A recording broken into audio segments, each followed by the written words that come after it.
parang detail yung guidance or yung parang step by step, parang gano'n po. Like for instance po kunwari, nagre-request po ako ng support request para sa pag-install ng isang software. Yung ano po nun, yung post-support documentation po na is yung hakbang sa pag-download ng mga ano, ng mga software, gano'n po sir, mga information. Eh, yun lang po sir. Okay, Okay. I like that answer. Sino yun? Sorry ha.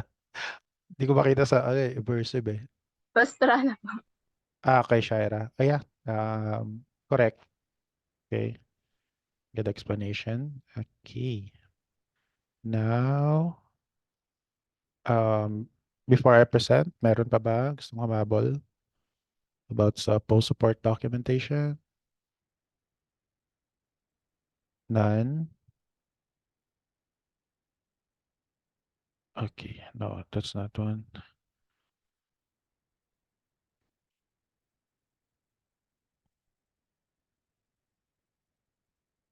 That's it. I'm still looking for it. Okay, there you go.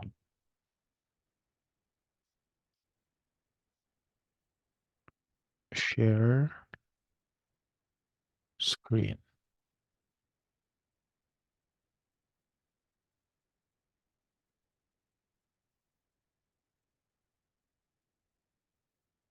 So here, class, post-support documentation.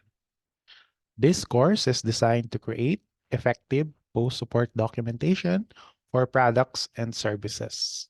Okay. Provide users with clear and concise material beyond the initial support phase. The course covers the principles of comprehensive documentation, such as user guides, troubleshooting manuals, FAQs, and knowledge-based articles. Okay? So, if you're not familiar with knowledge-based articles, ito yung isa to sa tools pag nag-work ka sa BPO, 'di ba? Search mo lang anything about the product. So, we call that KB or knowledge base. So, yan. Back-end support. And participants will explore best practices for organizing information, addressing common user queries, and ensuring the usability of post-support documentation through hands-on exercises and real-world examples. Okay, student will develop the proficiency to produce documentation that enhances user experience. So if you come to think of it, class, yes, it's related to a lot of industries. Okay, as long as may mga offices, okay, related to sa industry na yon. And mostly in the context of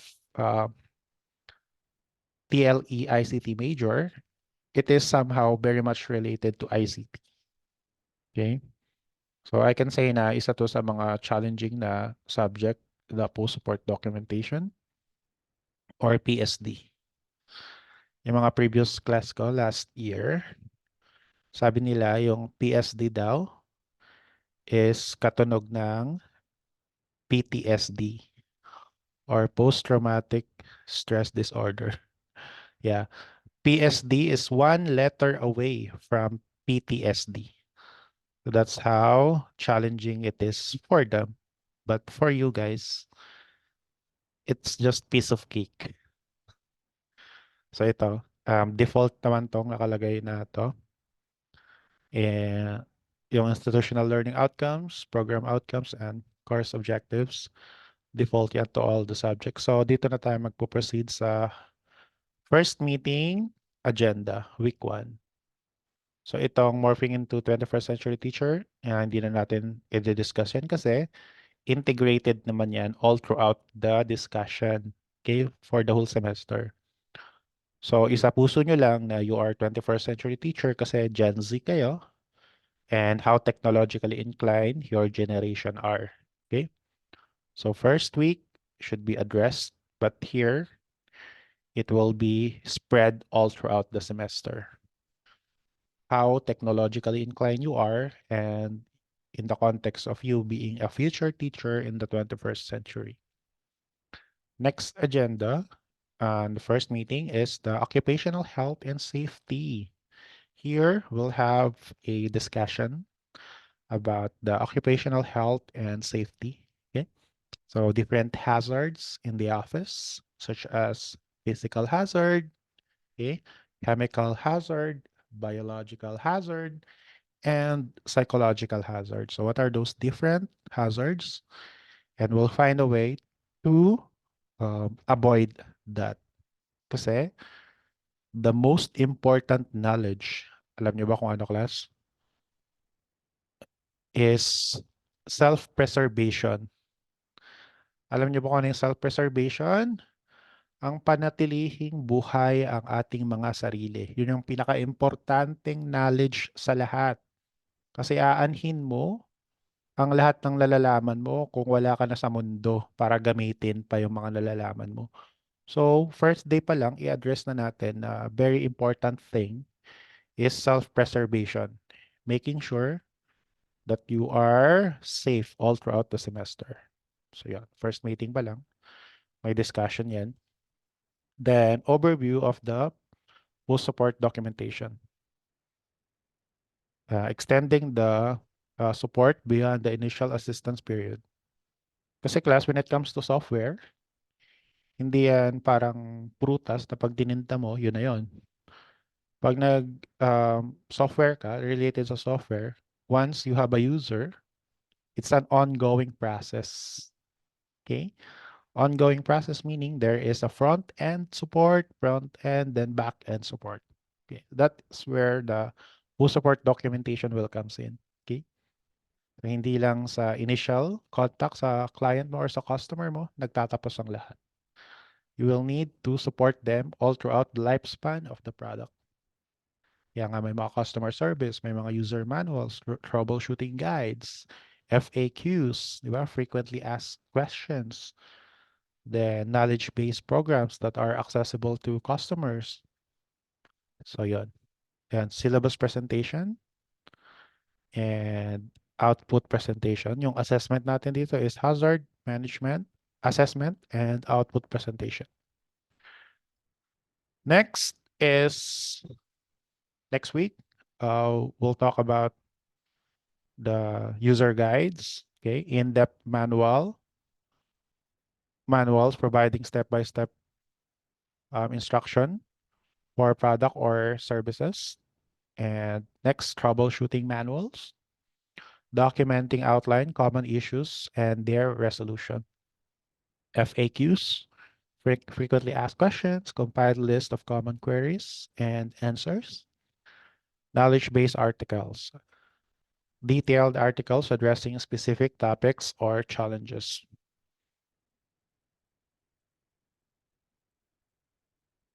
So method is lecture, demonstration, synchronous and asynchronous approach, practical assessment, practical application through techniques through hands-on experience, then output presentation.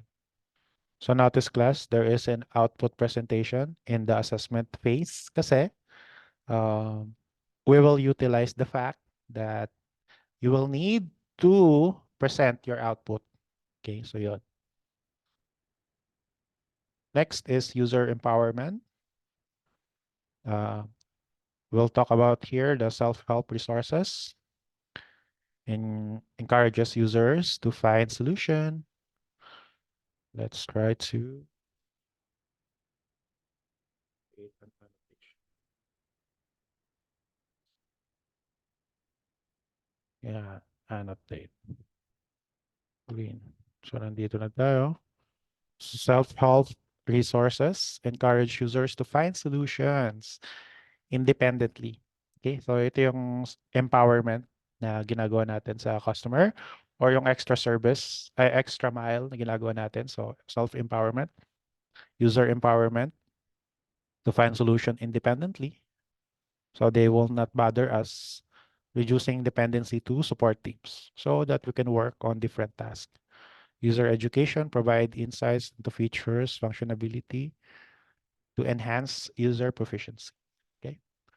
So output, practical assessment, and specific rubric.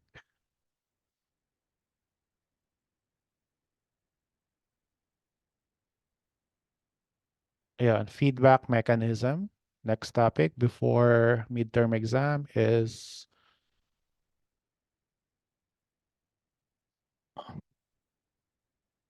wait lang. Yan.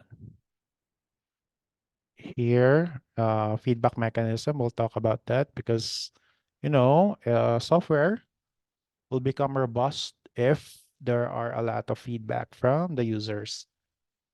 So that's why we'll talk about feedback mechanism.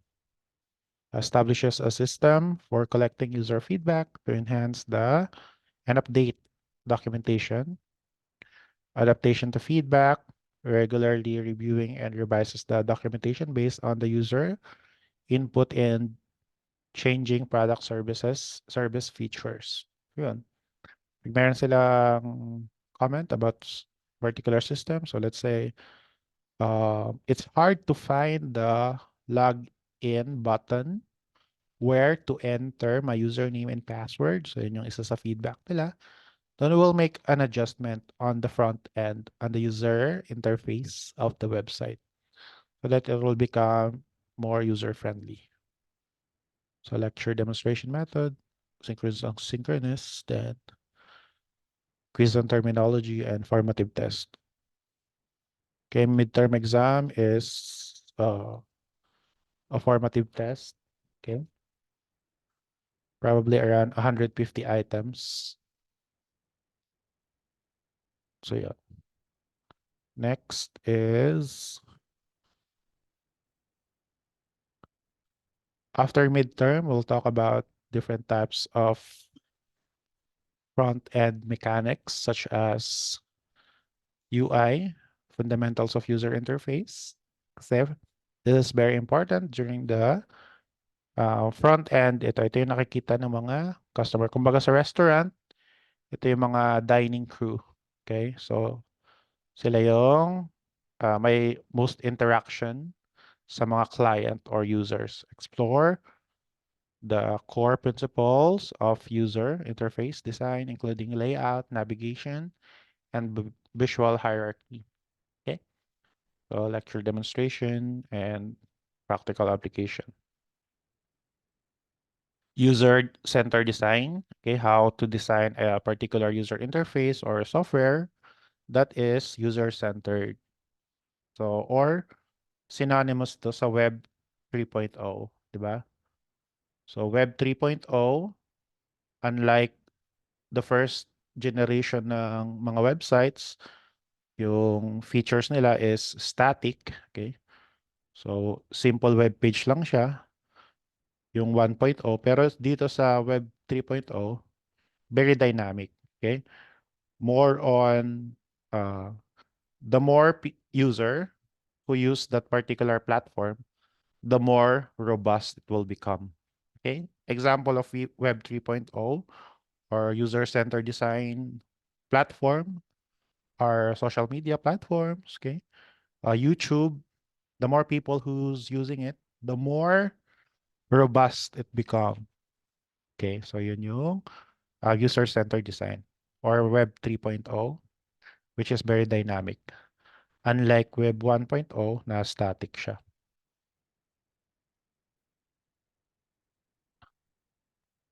Visual design, develop skills in selecting color schemes, typography, and imagery to create visually appealing interfaces.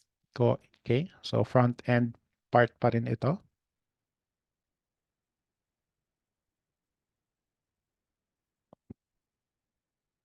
Next is here, prototyping.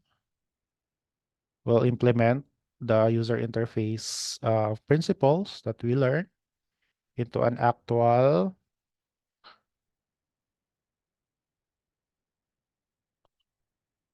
hands-on experience. So gain a hands-on experience and creating prototypes and conducting usability testing to refine your design. Okay. lecture demonstration, synchronous and asynchronous approach. Then responsive design, explore techniques for designing interface that adapt to different devices and screen sizes. Okay, so user interface behave differently depending on the device that you are accessing it. Okay, so just imagine your YouTube channel. If you have YouTube channel, if you are viewing your YouTube channel sa desktop or sa smart TV or sa cellphone, sa tablet, smartphone, different yung presentation niya. So yun, responsive design. We need to learn how to adapt it. Next is, okay, ito na yung final boss ng PSD or post-support documentation. Uh, Final lesson is the API or Application Programming Interface. API. Ito yung evolution ng GUI. GUI or Graphical User Interface or simplified as User Interface. Now we are in the Application Programming Interface. Now to give you a little idea of what is API, imagine class that in the world of technology, in using um, different types of software, there are three types of users. Okay. So first user, the you interact with user interface. So yon, parang level 1 yon. Surface level type of users. You interact, you log in, you scroll, okay? You watch video, you click video, the video you press the like button, the share button, yan, surface level interaction. You only interacting to the user interface. So that's level 1. Level 2 is the user interface documentation. Ito, aside from consuming the sa level 1, nagko-consume ka nung platform na yon. Sa level 2, dito na yung binabasa mo yung mga FAQs, mga how-tos, mga tutorials ng particular website on how you can maximize its features. For example, YouTube. So kung sa YouTube, yung level 1 nun is nanonood ka ng video, share, like, comments, yun yung level 1. Level 2, kinlik mo yung troubleshooting steps on how to upload a video. Okay, what are those metrics that you need to that are needed to be met so that your YouTube channel will be monetized. Yun, nagbabasa ka ng FAQs, troubleshooting steps. Ang tawag doon, user interface documentation. Okay, so lahat ng platform merong ganun. Okay, so nasa level 2 ka na. Next level ka na kasi hindi ka na surface level. You are reading the user interface documentation. Now, level 3 is the API. API is the Application Programming Interface. So nandun ka na sa pinaka mataas na level. Okay? You are not only reading the user interface documentation, but also creating, linking the API, Application Programming Interface. So API is like a program inside a program. So think of it this way, class. The platforms that we are using consist of multiple API. Okay. Now, example, let's say e-commerce platform such as Shopee. Okay. So the moment you log in your account, there is a designated API for checking the validity of your credentials, your username and password. Okay, so that's one API. The user verification API. So yun, sila yun. Dedicated sila doon. So parang API is different department. But in the context of ICT, yung API na yon are programs inside the program. Now, pag nakalagin ka na, there is another dedicated API that handles payment. Okay. Now, once you are inside the platform, there is also another dedicated API that deals with the customer review. There is also another dedicated API that handles live selling. We also have live selling features. Okay?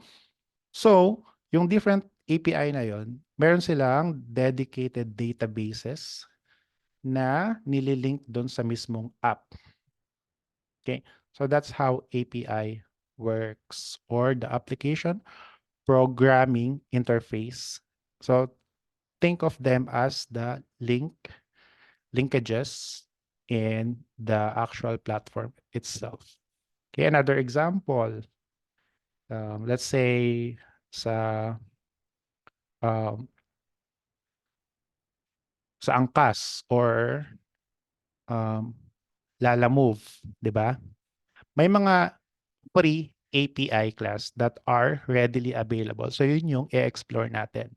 For example, um, yung Google Map, okay? Integrated siya sa um, mga applications such as transport applications, such as Lala Move. Okay, yung may API key, yun naman yung API key na free to use. Okay, from Google, open source siya. So we can link that API, Google Earth API, to our application free of use so that we can integrate it. But of course, there are API that's exclusive to that application. But there is also a lot of API that is free of use that we can integrate to our software or our website. So that's how an overview of the API. So ito nga yung pinaka-final boss. So later in the semester, ito yung itatackle natin. So introduction to API, defining APIs and their role in software development, understanding the importance of API in the modern application. Okay, so RESTful or static APIs and backward compatibility. Okay, and best practices for documenting it, and API security, authentication method, API keys, best practices for securing API, and hands-on implementation. Then creating clear and concise API documentation. Now, in the context class of ICT, in the documentation is actually from the literal sense of the word, you are documenting the changes, di ba? For example, um, during the jump from Windows 10 to Windows 11, okay, there is of course a documentation for that. What are those changes na nag-occur? Or even just the simple software update, firmware update can be any software such as yung version, let's say, version point zero of a particular software compared to the firmware update, which is version 4.1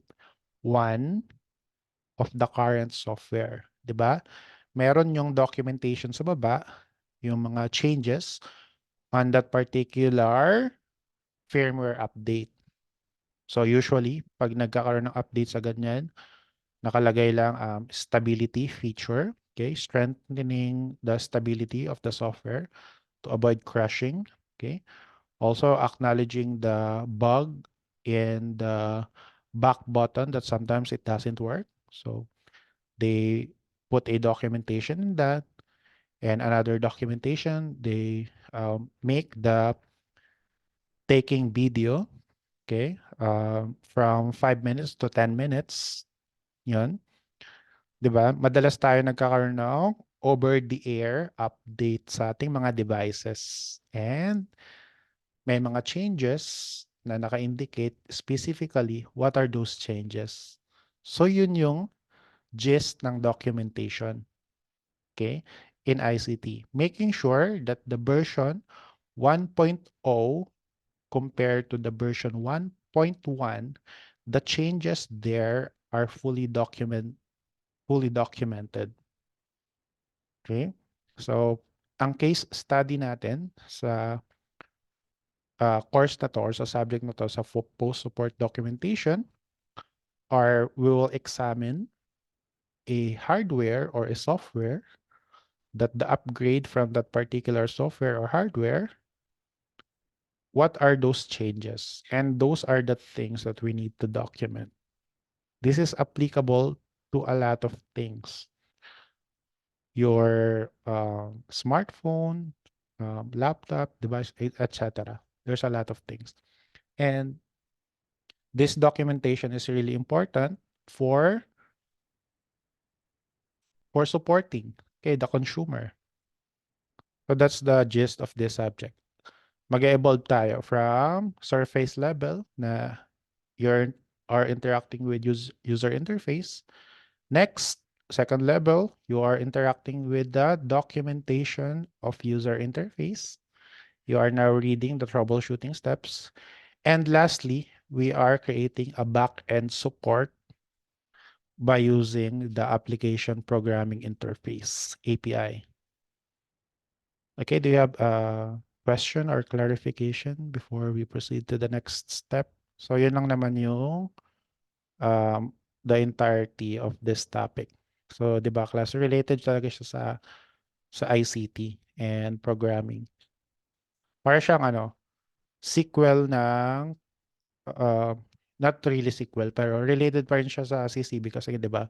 The way um, we talk about the user empowerment, but here we are not talking to the customer anymore. We are now the back end support and making sure that we empower the customer by supporting the user manual, troubleshooting steps, updating it constantly.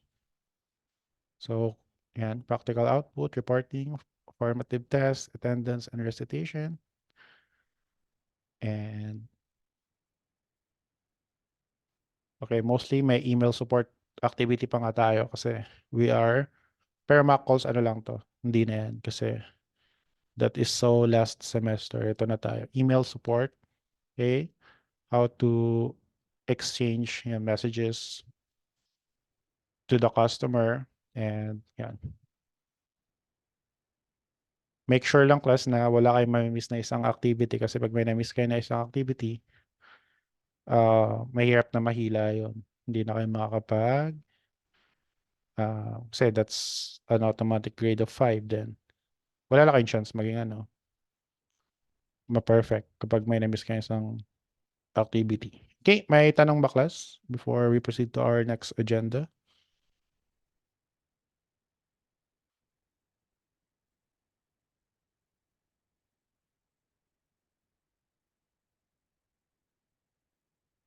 All right. So no question. Yes, it's PSD is one letter away from PTSD. Um, so let's proceed now to the next agenda, the occupational safety and hazard management. No question. All right.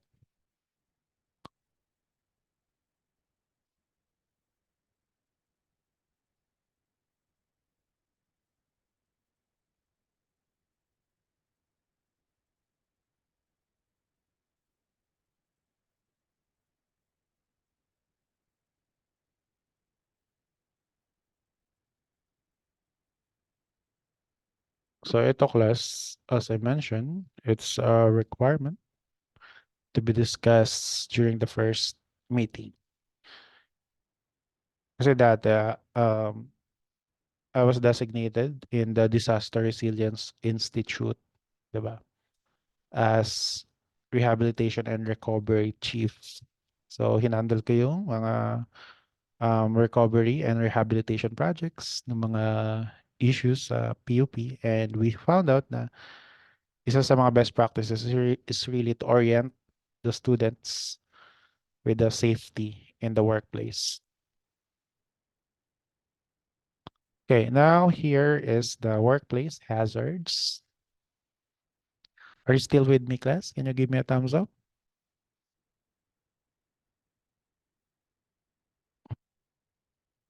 Okay, so pay attention in this one because we'll have an activity related to this. Wait lang.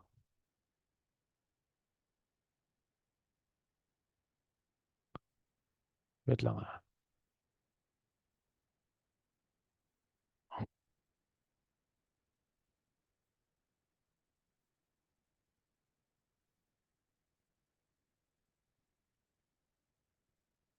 Okay, this refers to potential risk, dangers, or condition that can cause harm, injury, illness, or even death to employees or students or even clients, another individual in the workplace setting. So I categorize each of the hazards into four main category: physical, chemical, biological, and psychological. Physical means that um, from the word itself, it can hurt you directly, physically. Okay. Noise, vibration, extreme temperature, radiation, ergonomic risk. So yon, those are all physical hazards. We'll have that dedicated slides for all the example in each of these four categories. Next is the chemical hazards. Exposure to harmful substances such as toxic chemicals, gases, fumes, solvents, or hazardous materials that can cause health issues through inhalation, ingestion, or skin contact. Lastly is the biological hazard. Bacteria, viruses, fungi, parasites, other microorganisms, mga pests in the workplace, commonly found in healthcare settings, laboratories, or industries dealing with animal or organic matter. Yung mga ligaw na ahas sa bahay nyo, sa office, di ba, yung mga sawa minsan may ano pa, bahay ng bubuyog, yun. That's all biological hazard because it's dangerous to us. Anything that originated with a living organism, that's biological hazard. Lastly is the uh, psychological hazard. Aspects of work where um, it challenges your interpersonal skills that can impact your mental and emotional well-being. Okay, so example of this are excessive workload, workplace violence, bullying, stress, lack of support from your superior. So yun yung four major categories in of hazards in the workplace. Okay, not just for workplace, this can be observed in the school, workplace, or even inside your own home. Okay? Evident din to sa mga bahay nyo or pag may mga small businesses kayo, makikita nyo to. Now let's understand first the connection between hazard and risk. Okay? So let's read this. A hazard refers to a potential source or situation that has the ability to cause harm, injury, illness, or damage to people, property, or environment. Potential is the word there. Kasi yung hazard characterizes by the word static. Okay? Nandun lang siya. Potential hazard. Okay? So we are surrounded with hazard. Pero hindi yun nagiging issue kasi yung risk factor niya is very minimal. Okay? Why very minimal? Sa risk kasi class, meron tayo ditong rating scale. So, minimal, moderate, and high. Meron pa nga yung very minimal, minimal, moderate, high, and very high. But for simplicity's sake, let's simplify it into three: minimal, moderate, and high. risk. Okay? So again, hazard is static. Potential lang siya that can cause harm. Risk is have three ratings. Dynamic siya, okay? Yun nga, minimal, moderate, and high risk. So yun yung relationship nila. So on the other hand, risk is likelihood or probability that a particular hazard will cause harm to us and event to occur. It involves the consideration of both the probability of an incident happening and the severity of its consequences. So example, a chemical substance that is highly toxic can pose and poses health risk if inhaled or ingested. Okay. Yung mga sabon sa bahay nyo, that's hazard. Okay? Hazard siya. No questions asked. Yung electric outlet, that's a hazard. Okay? May potential na makuryente, mag-cause harms. Okay? But as it is, minimal lang siya. Pero kapag meron ng risk dito, yung example sa risk is the likelihood and potential consequences of workers being exposed to the toxic chemical. Okay? Factors such as frequency and duration of exposure, the effectiveness of safety measure in place, and susceptibility of individuals to the chemical determine the level of risk. Kaya dynamic ang risk kasi the movement of people are involved already. 'Di ba? Pag dynamic, it is constantly moving. Pag risk, it's pag hazard, it's just there, static. Ang another example, um, exposure to extreme temperatures. Okay? Yung heat and cold, okay? Nandiyan lang siya. Hazard siya. The risk is if an employee is being exposed to heat and cold. Okay? Hot and cold. Yun na yung risk. So if you are going to add another variable which is the employee, kaya nagkakaroon na siya ng doon na natin i-determine yung risk. So pag ganun, ang problem, then therefore, mataas na yung we can identify if it's moderate, okay, minimal, or high risk. Kasi meron ng movement involved or risk involved. So yun lang yung connection between hazard and risk. Now to simplify it, hazard, potential, and static. While risk have three rating, minimal, moderate, and high, and dynamic in nature. Okay? So yun. Yun yung difference between hazard and risk. Okay? May question ba, class? Between the relationship between hazard and risk? Okay, Nan? Now, let's have an example in each of the four categories of hazard. Slippery surfaces. Okay, so floor, walkways, or other surfaces that are wet, greasy, icy, or uneven can increase the risk of slip, trips, and fall. So here, it can harm you directly. That's why it's physical hazard. So what do you think is the mitigation? Mitigation is the measure that we implement so that we can decrease the risk. Kasi nga yung risk is may three levels. From level 3, paano natin siya mapababa sa level 1, which is the ideal risk level. So what is the mitigation measure if you think that the surfaces are slippery? Anyone? So, correct. Okay. So we'll put a slippery sign and on the surfaces. That's our mitigation measure. Next, falling objects.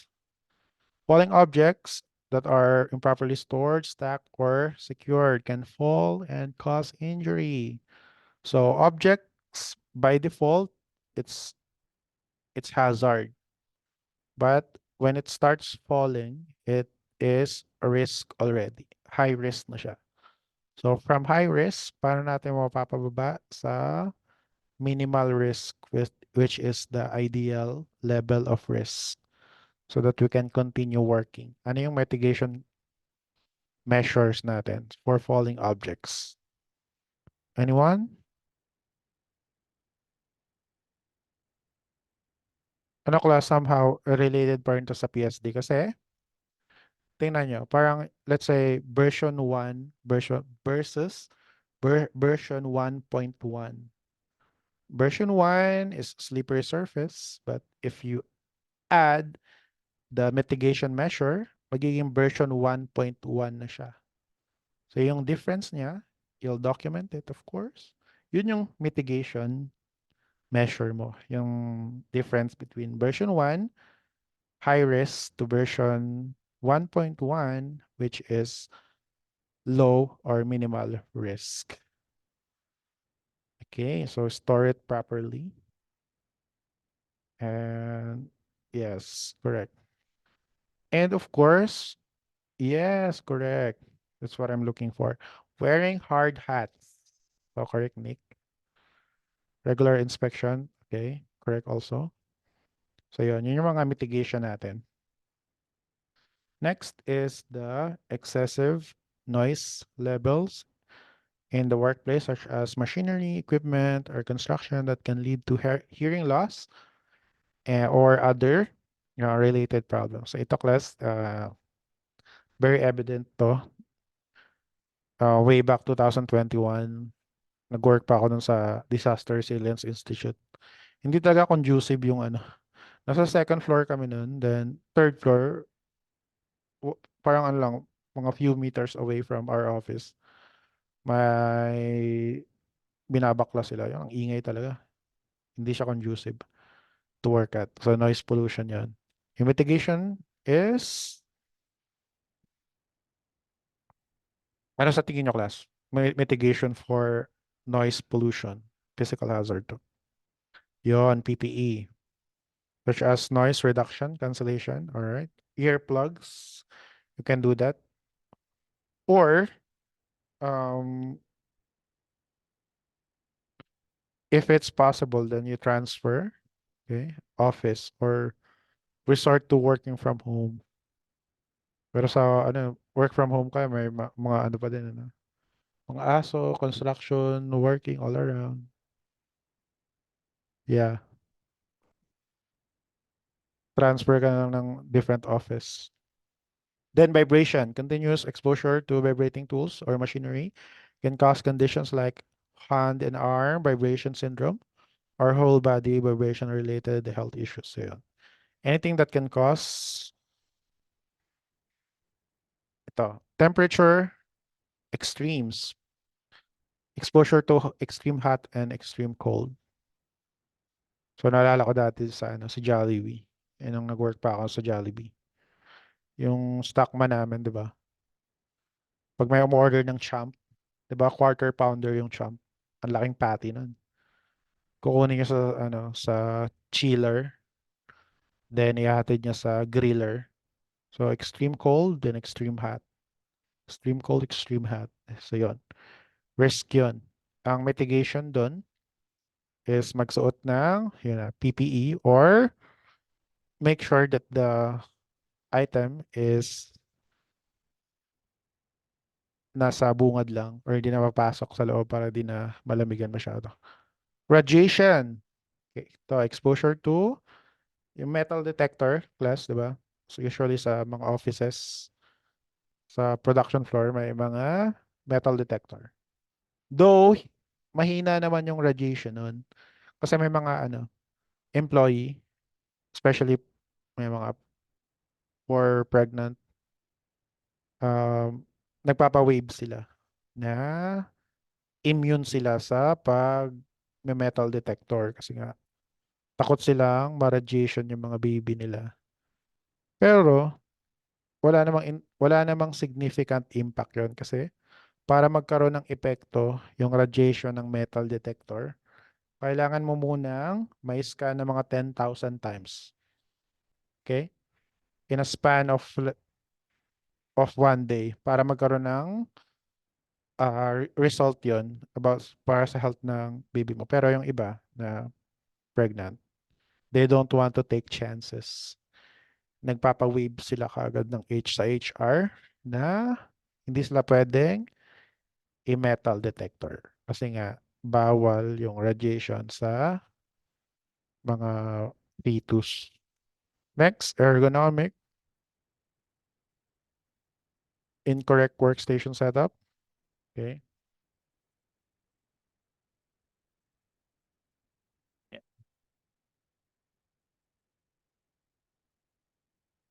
Repetitive motion can result to musculoskeletal disorder, such as back pain, strains, and carpal tunnel syndrome.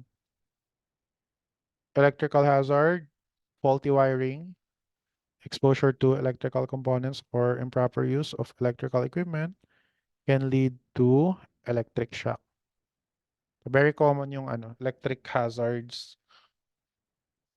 Next is biological. Examples of biological hazards are infectious diseases, workers in healthcare, childcare, education. Yung mga madalas ma-expose nito kasi we are in close proximity with our clients, such as the students. Okay. And next is fungal or mold exposure. Poor ventilation, yung mga cause nito, and exposure to fungi and molds, which can cause respiratory issues such as allergic reaction. Next is waste and sewage involved in waste management. Yan. Improper disposal of waste management can cause this. Zoonotic diseases, anything that originate to living organisms. Example of this are rabies or even influenza. Ngayon class, kung medyo paranoid kayo, kasi yung rabies, yun yung pinakadelikadong biological hazard. Pag nagkaroon ka ng symptoms ng rabies, wala na, finish na. You are as good as dead pag nagkaroon ka ng single symptoms of rabies. Now, if you are paranoid na feeling mo, meron kang open wound na nadilaan ng stray dogs, you don't want to take chances. Or merong aso na dinilaan ko sa bibig, sobrang paranoid mo, pwede kang magpunta sa mga animal bite center and magpaturok ka ng pre-exposure prophylaxis. Okay, that's the term for that. Take note of that. If you are paranoid na parang narabis ka, kasi di ba may nag-viral, after 1 year lang nagpakita yung symptoms ng rabies sa kanya, then, yun, wala. Namatay na siya. Or after 6 months, minsan years pa nagpapakita yung symptoms ng rabies. Kaya kung paranoid kayo, feeling nyo na rabies kayo, magpa-inject kayo ng pre-exposure prophylaxis. Yun. And that's good for 2 to 3 years na, maybe may nabisita kayong bahay na maraming aso, then dinumog kayo ng aso, then hindi ka naman nasugatan. Pero just to be sure, or nagasgasan ka kahit hindi yun sa aso, sa lang, somewhere sa bakal, para for peace of mind, magpa-inject ka ng pre-exposure prophylaxis. Next is, yan, ito pa, toxic substances, chronic, yung pesticide, asbestos. One example of this is yung Alcam-4. Alam niyo ba yung Alcam-4 class? Yung mukhang Mentos na nasa mga aparador natin. Opo. Familiar of that? Yes. Opo. Okay, na mukha siyang Mentos talaga. Then kapag may toddler sa bahay niyo, pagkamain siyang Mentos, so yun, it is high risk. So mitigation para mapababa sa minimal risk is of course, put it store it properly na hindi abot ng mga bata. Next, irritants, chemical that can cause irritation or inflammation of skin, eyes, respiratory tract, or mucous membranes, such as strong acids, alkalis, or other cleaning agents. Carcinogen, okay, asbestos, benzene, formaldehyde. Ang number one carcinogen na pinaka kinapapraningan ko yung ano, mga sunog na karne. Tapos pag kumain ka ng barbecue then nakita nyo may sunog na part, wag nyo kakainin yun. That's carcinogenic. Okay? So ever since high school pa lang ako, third year college pa lang, third year high school, iniiwasan ko na talaga yung nalaman ko na carcinogenic, yung mga burned meat. Yung iba sa inyo, na-observe ko sa ibang tao na mas parang nasasarapan pa sila sa sunog na part. Ako talaga never kong kinakain yun. Hinihiwalay ko talaga yung mga burned part ng meat. Next is yung flammable or combustible substances. Okay, gasoline, solvents, or mga LPG sa bahay natin yan, chemical hazards. Next, okay, last na to, psychological hazards. Yun, workload, excessive work demand. Okay, so yun, excessive work demand, including high job demands, long working hours, tight deadlines, inadequate resources, can contribute to stress, burnout, and feelings of overwhelm. Role ambiguity. Okay? So yung ano, yung shinare ni Rhea na she don't know what will, different people are giving her a task. Unclear job expectations, lack of clarity, or conflicting responsibilities. So nangyari to sa amin sa ano sa facility management office kasi na designate din ako doon as chief of ano nakasulat doon? Chief of building maintenance. Imagine that. Building maintenance. What the heck ako yung building maintenance? Okay, sige. Then yung office namin is facility management office. Then suddenly, little by little, nagka-transform yung office namin ng pati yung mga furnitures and fixtures ng lahat ng offices and lahat ng 22 branches ng PUP. Kami na yung nagko-consolidate. Sabi ko, wow, ano nangyayari sa atin? Yung office natin is facility management office. We should manage just the facilities, di ba? Yung mga uh, Bulwagang Balagtas, yung PUP Theater, yung bahay ng alumni, yung swimming pool. Then suddenly, mga furniture and fixtures sa amin na fina-follow up. Sabi ko, wow, ano to? Psychological hazard, role ambiguity. Meron namang different offices na dapat gumagawa and then suddenly, yun nga. Work-life imbalance. And dapat meron kayong hobby na tinetake at para ma-work-life balance. Then organizational culture, diba? Nangyari sa iba sa inyo na negative workplace culture characterized by poor communication, lack of support, discrimination, bullying, harassment, and toxic relationship can significantly impact psychological health and contribute to anxiety, depression, and low morale. Okay, so yun ang mga example ng psychological hazard. Do you have any question, class? Before I give you your task. Okay, Nan? So ang gagawin nyo lang, class, ay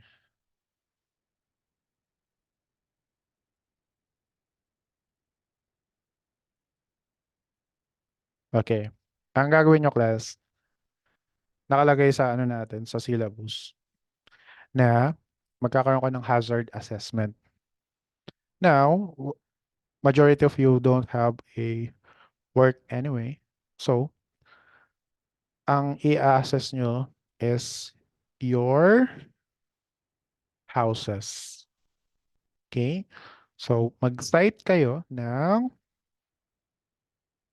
one of each four categories of hazard: physical, biological, chemical, and psychological hazards that are present in your house. And create a mitigation or mitigation measures on how to reduce the risk from high to minimal risk. Ganun yung gagawin yung class. For example, uh, may falling object, di ba? Yung mga kutsilyo, may ibang kitchen na yung mga knives ay nakasalpak lang sa somewhere. Then what if may mabagsakan nun? Yan. So magkakaroon kayo ng before and after picture of that particular risk and the mitigation measure that you did. Okay?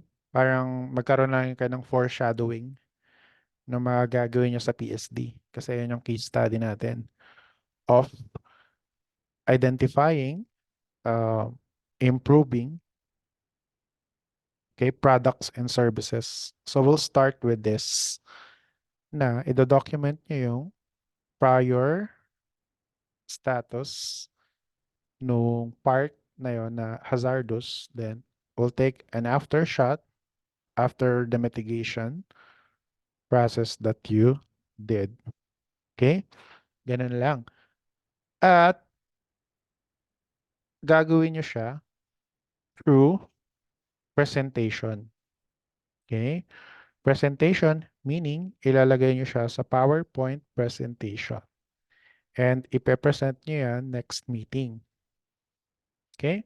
So parang, let's say, meron kayong, inutusan kayo ng boss nyo. Okay, next meeting, meron tayong meeting with disaster risk uh, DIR. Disaster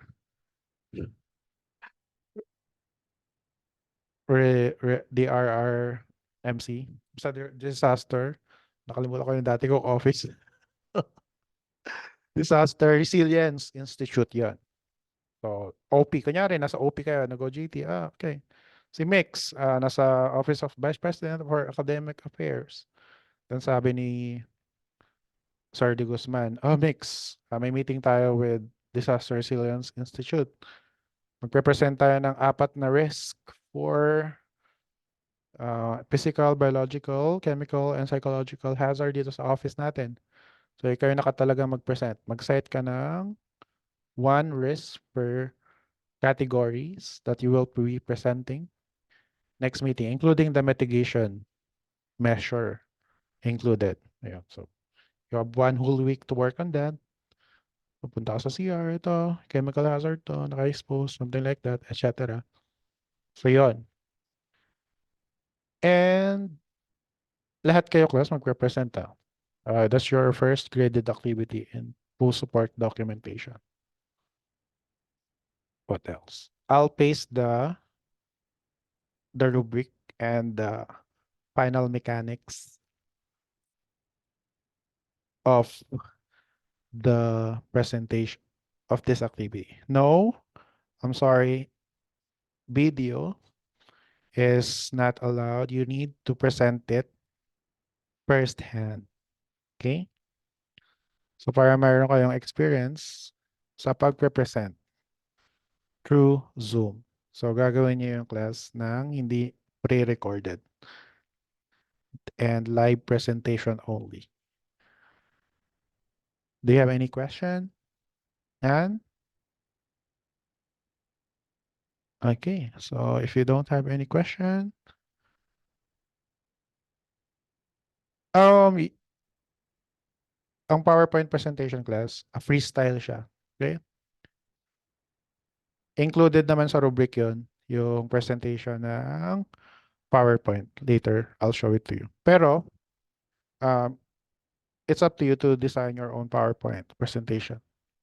That's complete with introduction, body, and conclusion. and a little room for question and answer. Okay, just to be sure. May magtatanong pa ba?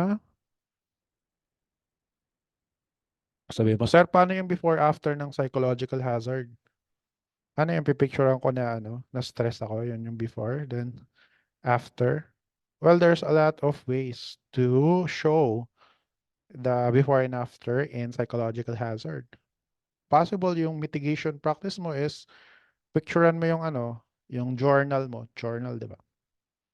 Or if you want to make it a little more personal, yung diary, okay? Journal or diary. Yun yung mitigation practices mo na by putting your thoughts into words, by writing it, you're able to make yourself a little better. Okay? So, effective yun, class. Kasi, for example, meron kang member ka ng GC.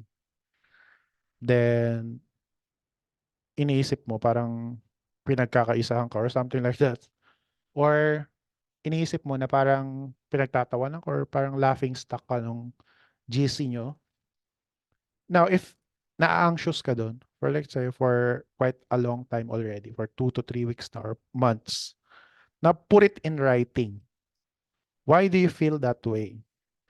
Why do you think that they act like that to you? Okay? Now, after, masulat mo lahat yan, mga 1 page siguro. After that, you don't have to show it to anyone. As long as nalabas mo lahat through writing, lahat ng mga anxiety mo, after that, you will feel a lot better. Okay? Pag na-anxious ka, class, sulat mo. O bakit ka na-anxious? Detalyado mo, no judgment. Kasi wala ka namang pababasahin nun. You can burn that afterwards. You can throw it away. Basta kahit anong gawin mo dun.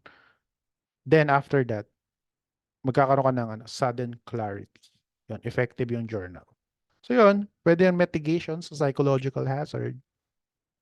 Of course, di mo naman papakita kung ano yung detail ng mo, mitigation mo.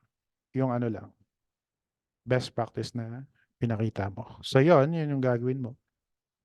Okay? Question? Nan? Okay. So if Sir, there's di no, po, sir, di yeah, ba po tagal po yung video? Eh di parang ano po siya, stock photo po. Ganun. yes. Pipicturean nyo lang siya, tapos ipipresent nyo. Okay po, So, sir. eto sir, yung namin sa kusina namin, yung hagdanan, medyo steep siya. Mm. So, ang ginawa namin, binaklas namin yung buong hagdanan.